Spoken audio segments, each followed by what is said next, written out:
ಮೊದಲನೇದಾಗಿ ಎಲ್ಲರಿಗೂ ನಮಸ್ಕಾರಗಳನ್ನು ತಿಳಿಸುತ್ತಾ ಇವತ್ತಿನ 79ನೇ ಸ್ವತಂತ್ರ ದಿನಾಚರಣೆ ಶುಭಾಶಯಗಳನ್ನು ಹೇಳುತ್ತೇನೆ. ಇದಷ್ಟೇ ಅಲ್ಲದೆ ಸಾಕಷ್ಟು ವಿಷಯಗಳು ಕೂಡ ನಮಗೆ ಅಷ್ಟೊಂದು ತಿಳಿದಿರುವುದಿಲ್ಲ. ಕಾರಣ ಏನಂತಂದ್ರೆ ನಾವು ಇವತ್ತಿನ ಕೇವಲ ಪುಸ್ತಕಗಳ ವಿಷಯಗಳನ್ನ ಮಾತ್ರ ತಿಳಿದುಕೊಂಡು ಹೊರಗಿರ್ತಕ್ಕಂಥ ವಿಷಯಗಳ ಬಗ್ಗೆ ಹೆಚ್ಚಿನ ಜ್ಞಾನವನ್ನ ಪಡೆಯದೇ ಇರುವುದು ಕೂಡ ಒಂದು ಕಾರಣ. ಮೊದಲನೇದಾಗಿ ನಾವು ರಾಮಾಯಣ ಅಂದ ತಕ್ಷಣ ಕೇವಲ ರಾಮ ಸೀತೆ ರಾವಣರ ಬಗ್ಗೆ ಅಷ್ಟೇ ತಿಳ್ಕೊತೀವ್ರಿ. ಅದೇ ರೀತಿ ಮಹಾಭಾರತ ಅಂದ ತಕ್ಷಣ ದ್ರೌಪದಿ ಜಡೆ ಕಟ್ಟಿ ಮತ್ತು ಜಡೆ ಬಿಚ್ಚಿದಂತಹ ಕಥೆಯನ್ನು ತಿಳ್ಕೊತೀವಿ. ಅದೇ ರೀತಿಯಾಗಿ ಇತಿಹಾಸದಲ್ಲಿ 1857, 1757 ಹಾಗೆ 1947 ಇದು 7ರ ಒಂದು ಮಹತ್ಪೂರ್ವವಾದಂತಹ ಒಂದು ಕಥೆ ಅಂತ ನಾನು ಹೇಳಕ್ ಇಷ್ಟಪಡ್ತೀನಿ. ಅಷ್ಟೇ ಅಲ್ಲದೆ ಸ್ವತಂತ್ರ ಸಿಗಬೇಕಂತಂದ್ರೆ ಸಾಮಾನ್ಯವಾದಂತಹ ಕೆಲಸ ಅಲ್ಲ. ಸಾಮಾನ್ಯವಾಗಿ ಕೇವಲ ಕೆಲವೇ ಜನರಿಂದ ಇದು ಸ್ವತಂತ್ರ ಸಿಕ್ಕಿಲ್ಲ. ಸಾಕಷ್ಟು ಮಹಿಳೆಯರಾಗಿರ್ಬೋದು, ಜೊತೆಗೆ ಸಾಕಷ್ಟು ಮಹಾನ್ ವೀರ ಯೋಧರ ಒಂದು ಬಲಿದಾನದಿಂದ ಮಾತ್ರ ನಮ್ಗೆ ಏನಾಗಿದ್ರೆ ಸ್ವತಂತ್ರ ಸಿಕ್ಕಿದೆ.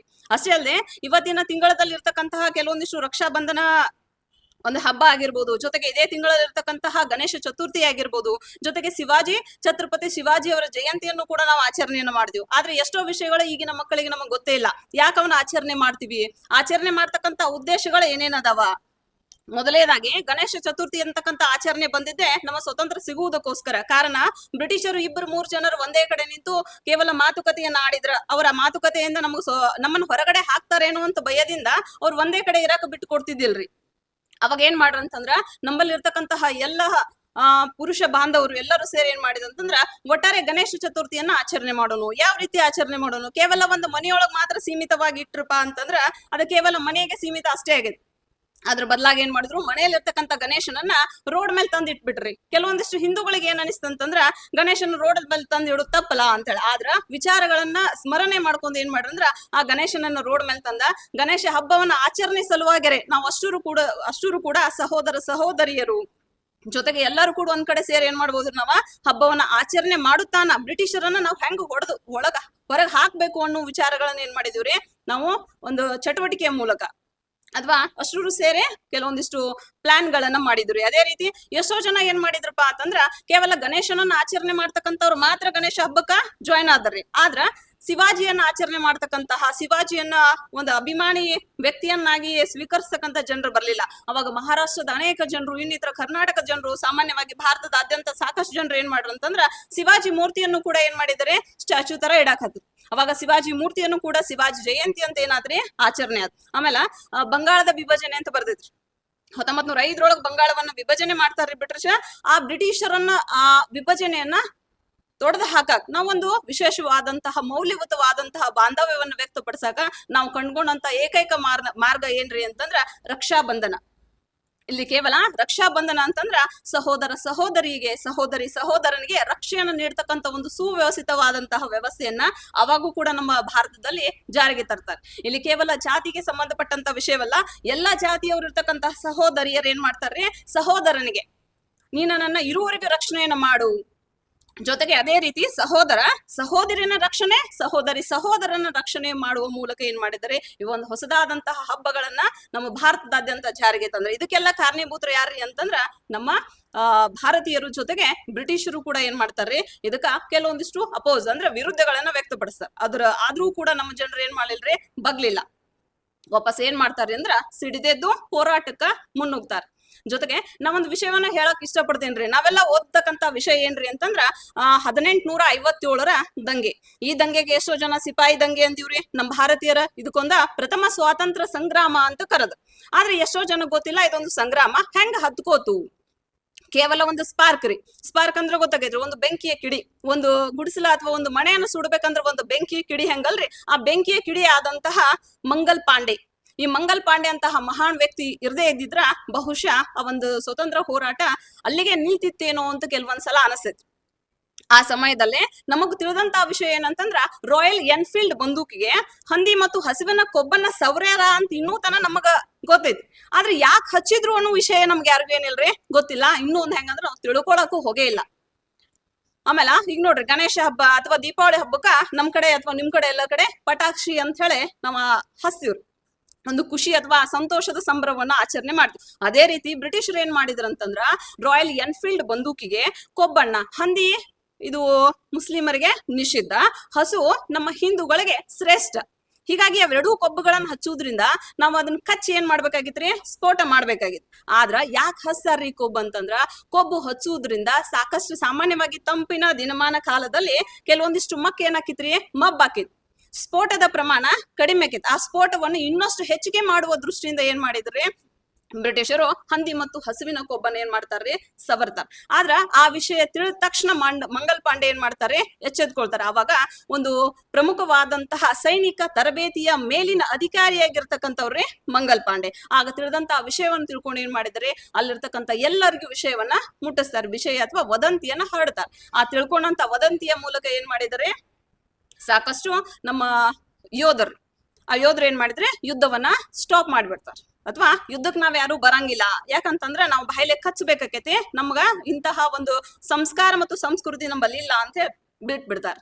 ಅವಾಗಲೇ ಸ್ಟಾರ್ಟ್ ಆಗಿದ್ರಿ ಒಂದು ಸ್ಪಾರ್ಕ್ ಅಂತಂದ್ರ ಒಂದು ಕಿಡಿಯ ಮೂಲಕ ನಾವು ಸ್ವತಂತ್ರವನ್ನು ಕಂಡುಕೊಳ್ಳಕ್ ಫಸ್ಟ್ ಸ್ಟೆಪ್ ಇಟ್ಟದ್ದೇ ಅವಾಗ್ರಿ.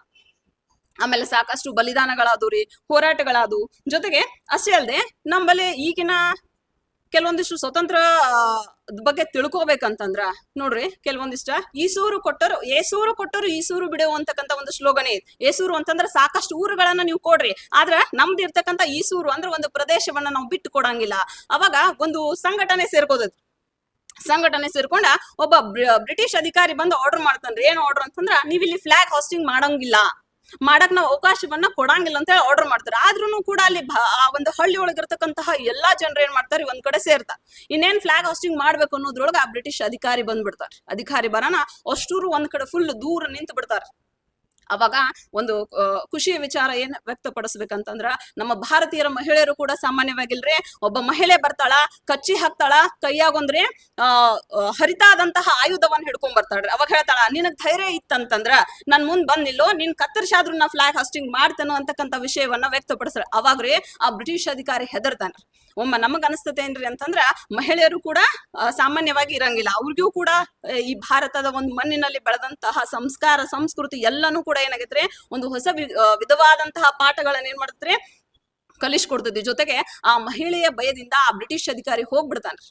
ಅವಾಗ ಅಲ್ಲಿರ್ತಕ್ಕಂಥ ಪುರುಷರೆಲ್ಲರೂ ಕೆಲವೊಂದಷ್ಟು ಪುರುಷರು ತಲೆಯನ್ನ ತಳಗ್ ಹಾಕ್ತಾರೆ. ಯಾಕಂತಂದ್ರ ನಮ್ ಕಡೆ ಆಗಲ್ ಈ ಮಹಿಳೆ ಏನ್ ಮಾಡ್ಯಾರ್ರಿ, ನೆರವೇರ್ಸಾರ. ಅವಾಗ ಅಲ್ಲಿ ಏನ್ ಮಾಡ್ತಾರಂತಂದ್ರ ಫ್ಲಾಗ್ ಹಾಸ್ಟಿಂಗ್ ಅನ್ನ ಮಾಡ್ತಾರೆ. ಇದು ನಮ್ಮ ಭಾರತದ ಸಂಸ್ಕಾರ ಮತ್ತು ಸಂಸ್ಕೃತಿ. ವಿಶೇಷವಾಗಿ ಹೇಳ್ಬೇಕಂತಂದ್ರ ಇಲ್ಲಿ ನಮ್ಮ ವಿಶ್ವದಾದ್ಯಂತ ಎಷ್ಟೆಲ್ಲ ರಾಷ್ಟ್ರಗಳದವ್ರಿ, ಆದ್ರೆ ನಮ್ಮ ಭಾರತದಂತಹ ರಾಷ್ಟ್ರವನ್ನ ನಾವು ಹುಡುಕಾಡಿದ್ರೆ ಏನಾಗೋದಿಲ್ರಿ, ಸಿಗುದಿಲ್ಲ. ಯಾಕಂತಂದ್ರ ನಮ್ ಸಂಸ್ಕಾರ ಆಗಿರ್ಬೋದ್ರಿ, ಸಂಸ್ಕೃತಿ ಆಗಿರ್ಬೋದು, ನಾವ್ ಹಾಕ್ತಕ್ಕಂಥ ಉಡುಗೆ ತೊಡುಗೆಗೆ ನಮ್ಮದೇ ಆದಂತಹ ಗೌರವ ಐತ್ರಿ. ಜೊತೆಗೆ ನಮ್ಮ ಭಾರತಕ್ಕೆ ಬರ್ತಕ್ಕಂಥ ಮೊದಲೇದಾಗಿ ಬಂದಂತಹ 1600 ಬಂದಂತವ್ರಿ ಬ್ರಿಟಿಷರು. 1600 ಬಂದಂತ ಬ್ರಿಟಿಷರು ತಮ್ಮದೇ ಆದಂತ ಅಸ್ತಿತ್ವವನ್ನ ಸ್ಥಾಪನೆ ಮಾಡಿದ್ರು. ಕಡಿಮೆ ಅಂತಂದ್ರು ರೀ 300 ವರ್ಷಗಳ ಕಾಲ ಏನ್ ಮಾಡ್ತಾರ್ರಿ, ಆಳ್ವಿಕೆಯನ್ನ ಮಾಡ್ತಾರ. ಆಳ್ವಿಕೆಯೊಳಗ್ ಸಾಮಾನ್ಯವಾಗಿ ಆಳ್ವಿಕೆ ಮಾಡ್ಲಿಲ್ಲ. ಕೆಲವೊಂದಿಷ್ಟು ಬೇರೆ ದೇಶದ ಅಧಿಕಾರಿಗಳು ಬರ್ತಾರ್ರಿ. ಹಿಟ್ಲರ್ ಅಂತಕ್ಕಂತ ಒಂದು ವ್ಯವಸ್ಥೆ ಹೆಸರು ನಿಮಗ್ ಗೊತ್ತಿರ್ಬೋದು.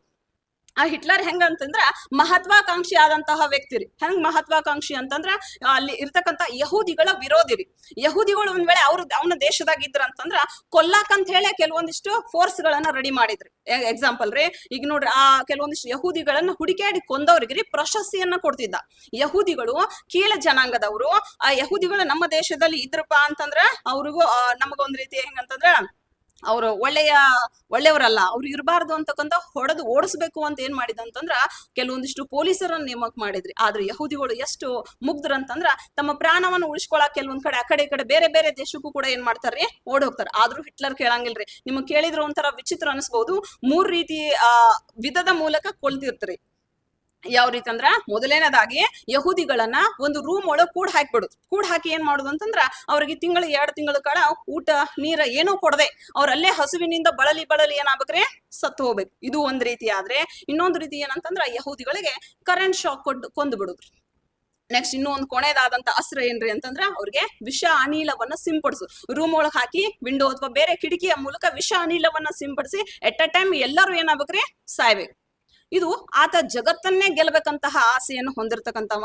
ಹಿಟ್ಲರ್ನ ಅಧಿಕಾರದ ಮೂಲಕನೂ ಕೂಡ ಪ್ರಥಮ ಸ್ವಾತಂತ್ರ್ಯ ಮಹಾಯುದ್ಧ ಆಗಿರ್ಬೋದ್ರಿ, 2ನೇ ಮಹಾಯುದ್ಧ ಆಗಿರ್ಬೋದು, ಇವೆಲ್ಲ ಕಂಡ್ಕೊಂಡಿವ್ ಅಂತಂದ್ರ ನಾವ್ ಎಷ್ಟು ಪುಣ್ಯ ಮಾಡಿವಿ ಅಂತಂದ್ರ ಈಗ್ಲೂ ಕೂಡ ಸ್ವತಂತ್ರ ಸಿಕ್ಕೈತ್ರಿ. ಆದ್ರ ಬೇರೆ ದೇಶಕ್ಕೆ ಕಂಪೇರ್ ಮಾಡಿದ್ರ ನಮ್ಮಲ್ಲಿ ಜಾತಿಗಳ ಸಾವಿರಾರು ಅದಾವ, ಭಾಷೆಗಳ ಸಾವಿರಾರು ಅದಾರ. ಆದ್ರೂ ನಾವೆಲ್ಲ ವಿವಿಧತೆಯಲ್ಲಿ ಏಕತೆಯನ್ನ ವ್ಯಕ್ತಪಡಿಸ್ತಕ್ಕಂತಹ ಯಾವ್ದಾದ್ರೂ ರಾಷ್ಟ್ರ ಜಗತ್ತಿನೊಳಗಿದ್ರ ಕೇವಲ ನಮ್ಮ ಭಾರತ ದೇಶ ಮಾತ್ರ ಅಂತ ಹೇಳಿ ನಾನು ಹೆಮ್ಮೆಯಿಂದ ಹೇಳಕ್ರಿ ಇಷ್ಟಪಡ್ತೇನೆ. ಜೊತೆಗಷ್ಟೇ ಅಲ್ಲದೆ ಮೊದಲನೇದಾಗಿ ಜೊತೆಗೆ ಶಿಕ್ಷಣ ಕೆಲವೊಂದಿಷ್ಟು ವಿದ್ಯಾರ್ಥಿಗಳು ನಾವೇನ್ ಮಾಡತ್ತಿದ್ವಿ, ಕೇವಲ ಪುಸ್ತಕೀಯ ಭಾಷೆಗಳನ್ನ ಮಾತ್ರ ಕಲಿಯಾಕತ್ತಿದ್ವಿ. ಇವತ್ತ ಎಕ್ಸಾಮ್ ಐತ್ರಿ, ಎಕ್ಸಾಮ್ ಮುಗಿತಾ, ನಾನು ಕೆಲವೊಂದಿಷ್ಟು ವಿಚಾರಗಳನ್ನ ಹೇಳಕ್ ಇಷ್ಟಪಡ್ಬೇಕೇನಂತಂದ್ರ ನನ್ನ ಗುರುಗಳಾದಂತಹ ಅಥವಾ ನಾನು ಹೆಚ್ಚಾಗಿ ಇಷ್ಟಪಡ್ತಕ್ಕಂತಹ ಗುರುರಾಜ್ ಕರ್ಜಿ ಅವರ ಕೆಲವೊಂದಿಷ್ಟು ವಿಡಿಯೋಗಳನ್ನ ನಾನ್ ನೋಡ್ತೀನಿ ಸ್ವಲ್ಪ ಸಮಯ ಸಿಕ್ಕಾಗ. ಅವ್ರು ಒಂದ್ ಹೇಳಿದ್ರು, ಕೇವಲ ಶಿಕ್ಷಣ ನಮ್ದು ಹೆಂಗಾಗೈತ್ರಿ ಅಂತಂದ್ರ ಒಂದು ಹಮಾಲಿ ಮಾಡ್ತಕ್ಕಂತ ವ್ಯವಸ್ಥೆ ಅಷ್ಟೇ ಆಗೈತಿ. ಹೆಂಗಂತಂದ್ರ ರೈಲ್ವೆ ಪ್ಲಾಟ್ಫಾರ್ಮ್ ಗ ಲಗೇಜ್ ತಂದಂತಹ ಲಗೇಜ್ ಅನ್ನ ಆ ಓನರ್ ಎಲ್ಲಿ ಹೇಳ್ತಾನಲ್ರಿ ಅಲ್ಲಿ ಹೋಗಿ ಏನ್ ಮಾಡತದಿವಿ, ಇಟ್ಬಿಡತದಿವಿ. ಬೈ ಎಕ್ಸಾಂಪಲ್ ಹೆಂಗ್ರಿ ಅಂತಂದ್ರ ಇವಾಗ ನಾವು 10th ಮುಗಿಸಿವಿ, PUC ಬಂದಿವಿ ಅಂದ್ರ ಯಾವ್ದೋ ಒಂದು ವಿದ್ಯಾರ್ಥಿ 10th ಒಳಗಿರ್ತಕ್ಕಂತ ಮ್ಯಾಥಮೆಟಿಕ್ಸ್, ಸೈನ್ಸ್ ಇದು ಸ್ವಲ್ಪ ಡಿಫಿಕಲ್ಟ್ ಐತ್ರಿ ಹೇಳ್ಕೊಡ್ರಿ ಅಂತ ಒಬ್ಬ 10ನೇ ವಿದ್ಯಾರ್ಥಿ ನಮಗ್ ಕೇಳಿದ ಅಂತಂದ್ರ ಇಲ್ಲಪ್ಪ ಹೋಗ ಅವಾಗ ಬಿಟ್ಟು ಬಿಟ್ಟೇನಿ, ನಾನು ಅವಾಗ ಕಲಿಯೋದನ್ನ ಹೆಚ್ಚಾಗಿತ್ತು, ಮರ್ತು ಬಿಟ್ಟೇನಿ ಅಂತ ಉದಾಹರಣೆಯನ್ನು ಕೊಡ್ತೀವಿ. ಅಂದ್ರ ನಮ್ದು ವಿಚಾರ ಏನಾಗೈತ್ರಿ ಅಂದ್ರ ನಾವು ಪ್ಲಾಟ್ಫಾರ್ಮ್ ತೆಗೆದುಕೊಂಡಂತಹ ಸುಟ್ಕೇಸ್ ಅಥವಾ ಕೆಲವೊಂದಿಷ್ಟು ವಸ್ತುಗಳನ್ನ ಹೋಗಿ ಎಲ್ಲ ಏನ್ ಮಾಡತ್ತೀವ್ರಿ, ಇಳಿಸಿ ಬರಾಕತ್ತೀವಿ. ಆದ್ರ ಆ ರೀತಿ ಆಗ್ಲಾರ್ದ ಈಗ ಯಾವ ರೀತಿ ರೀ ಅಂತಂದ್ರ 10ನೇ ತರಗತಿಯ ವಿದ್ಯಾರ್ಥಿ ಕಲ್ತಂತ ವಿಷಯವನ್ನ ಯಾವ ರೀತಿ ಕಲಿಬೇಕು, ಕೇವಲ ಮಾರ್ಕ್ಸ್ ಅಂಕಗಳಿಗೋಸ್ಕರ ಕಲಿಯಲಾರ್ದ ಹೆಂಗ್ರಿ ಅಂತಂದ್ರ ಆತ್ಮವಿಶ್ವಾಸದ ಮೂಲಕ ಕಲಿತಂತಂದ್ರ ಅವನ ಅಭಿವೃದ್ಧಿಗೆ ಅವನೇ ಏನಾಗ್ತಾನ್ರಿ, ಕಾರಣೀಭೂತ ಆಗ್ತಾನ. ನಾವ್ ಅಷ್ಟ್ರು ಹೆಂಗಂತಂದ್ರ ಇವಾಗ ನೋಡ್ರಿ, ಸದ್ಯಕ್ಕೆ ನಾವು ಕೆಲವೊಂದಿಷ್ಟು BA ಮುಗಿಸಿವಿ ಅಥವಾ ಬೇರೆ ಬೇರೆ ಯಾವುದೇ ಕೋರ್ಸ್ಗಳನ್ನು ಮುಗಿಸಿವಿ, ಯಾವುದೇ ಒಬ್ಬ ಬಂದು ಇದು ಪ್ರಶ್ನೆಗೆ ಉತ್ತರ ಕೊಡ್ರಿ ಅಂದ್ರೆ ನೆನಪಿಲ್ಲ ಅಂತ ಹೇಳ್ತೀವಿ. ಯಾಕಂದ್ರ ನಾವ್ ಅಷ್ಟೂರು ಹೊತ್ಕೊಂಡಂತ ಹಮಾಲಿಯನ್ನ ಎಲ್ಲಿ ಎಕ್ಸಾಮ್ ಅಂತಕ್ಕಂತಹ ಒಂದು ಪ್ಲಾಟ್ಫಾರ್ಮ್ನಾಗ ಏನ್ ಮಾಡಿವ್ರಿ, ಬಿಟ್ಬಿಟ್ಟಿವ್. ವಾಪಸ್ ಅದನ್ನ ತೆಗೆದುಕೊಳ್ಳುವ ವಿಚಾರನ ನಮಗ ಇಲ್ಲ. ಹೀಗಾಗಿ ಈ ರೀತಿ ಮಾಡಬಾರ್ದ್ರಿ. ಜೊತೆಗೆ ಇನ್ನೂ ಒಂದ್ ಏನಂತಂದ್ರ ನಮಗ್ ಇರ್ತಕ್ಕಂತ ಈಗಿನ ಶಿಕ್ಷಕರು ಕೂಡ ಕೆಲವೊಂದಿಷ್ಟು ವಿಚಾರಗಳನ್ನ ಬದಲಿಸಿಕೊಳ್ಬೇಕನ್ನೋದ ನಂದು ಒಂದು ಚಿಕ್ಕ ಆಸೆ. ಯಾವ ರೀತಿ ಅಂದ್ರ ಮಕ್ಕಳಿಗೆ 90% ಮಾಡು, 100% ಮಾಡು, ನೀ ಮಾಡ್ಲಿಲ್ಲ ಅಂದ್ರೆ ನಡಂಗಿಲ್ಲ ಅಂತ ಹೇಳಿ ಯಾವ ರೀತಿ ಹೇಳ್ತೀವಲ್ಲ, ಅದೇ ರೀತಿ ಆತ್ಮವಿಶ್ವಾಸವನ್ನ ಅವರಲ್ಲಿ ಬೆಳೆಸ್ಬೇಕು. ಯಾವ ರೀತಿ ಆತ್ಮವಿಶ್ವಾಸ, ನೀನು ಫೇಲ್ ಆಗಿಲ್ಲ ಬಿಡು, ಇನ್ನೊಂದ್ ಚಾನ್ಸ್ ಸಿಗ್ತೈತಿ. ನಾನ್ ಮೊನ್ನೆ ಒಂದ್ ಸೆಂಟೆನ್ಸ್ ಓದಿನ್ರಿ, ಫೇಲ್ ಫುಲ್ ಫಾರ್ಮ್ ಏನ್ರಿ, fight again in life, fight again in life ಅಂದ್ರೆ ಮತ್ತೆ ನಮಗ ಪ್ರಯತ್ನ ಮಾಡಕ್ ಒಂದು ಅವಕಾಶ ಸಿಕ್ಕೈತಿ. ಈಗಿನ ವಿದ್ಯಾರ್ಥಿಗಳ ಮಾನಸಿಕವಾಗಿ ಖಿನ್ನತೆಗೆ ಒಳಪಡತಾರ, ತಮ್ಮ ಕೆಲವೊಂದಿಷ್ಟು ಸಾವುಗಳಿಗೆ ಅವರೇ ಕಾರಣ ಆಗತ್ತಾರ. ಅದ್ರ ಬದಲಿ ನಾವೇನ್ ಮಾಡ್ಬೇಕ್ರಿ ಅಂತಂದ್ರ ಅದು ಒಂದು ನಮಗ ಅವಕಾಶ, ಮತ್ತೊಂದು ಅವಕಾಶ ಸಿಕ್ಕೈತಿ ಅಂತ ಹೇಳಿ ತಿಳ್ಕೊಬೇಕು. ಜೊತೆಗೆ ಒಂದು ಉದಾಹರಣೆ ಕೊಡ್ಬೇಕಂದ್ರ ವಿದೇಶದಲ್ಲಿ ಒಬ್ಬ ಭಾರತೀಯ ಕಡಿಮೆ ಅಂತಂದ್ರ 12 ಲಕ್ಷ ರೂಪಾಯಿಗೆ ಒಂದು ತಿಂಗಳಿಗೆ 12 ಲಕ್ಷ ವೇತನವನ್ನು ಪಡಿತಕ್ಕಂತಹ ಒಬ್ಬ ಭಾರತೀಯ ಪ್ರಜೆರಿ ವಿದೇಶಕ್ಕೆ ಹೋಗಿ ತನ್ನ ಕೆಲಸ ಮಾಡಿ ಅಲ್ಲೇ ಹೋಗಿ ಸೆಟ್ಲ್ ಆಗಿದ್ದ. ಕೆಲವೊಂದಿಷ್ಟು ವರ್ಷಗಳಿಂದ ಒಂದು ಅನೌನ್ಸ್ಮೆಂಟ್ ಬಂತ್ರಿ, ಏನಂತಂದ್ರ ಅಲ್ಲಿ ಕೆಲಸಗಾರರನ್ನ ನಾವು ತೆಗಿಯಾಕತ್ತಿದ್ವಿ. ಕಾರಣ ಏನಂತಂದ್ರ ನಮ್ಗೆ ಕೆಲವೊಂದಿಷ್ಟು ಸಾಫ್ಟ್ವೇರ್ ಉದ್ಯಮದಲ್ಲಿ ಕೆಲಸ ಪ್ರಮಾಣ ಕಡಿಮೆ ಆಗೈತಿ, ಹಾಗಾಗಿ ತೆಗೆದು ಹಾಕಾತೀವಿ ಅಂತ ಕೇವಲ ಸುದ್ದಿ ಕೇಳಿದಷ್ಟೇ ರೀ.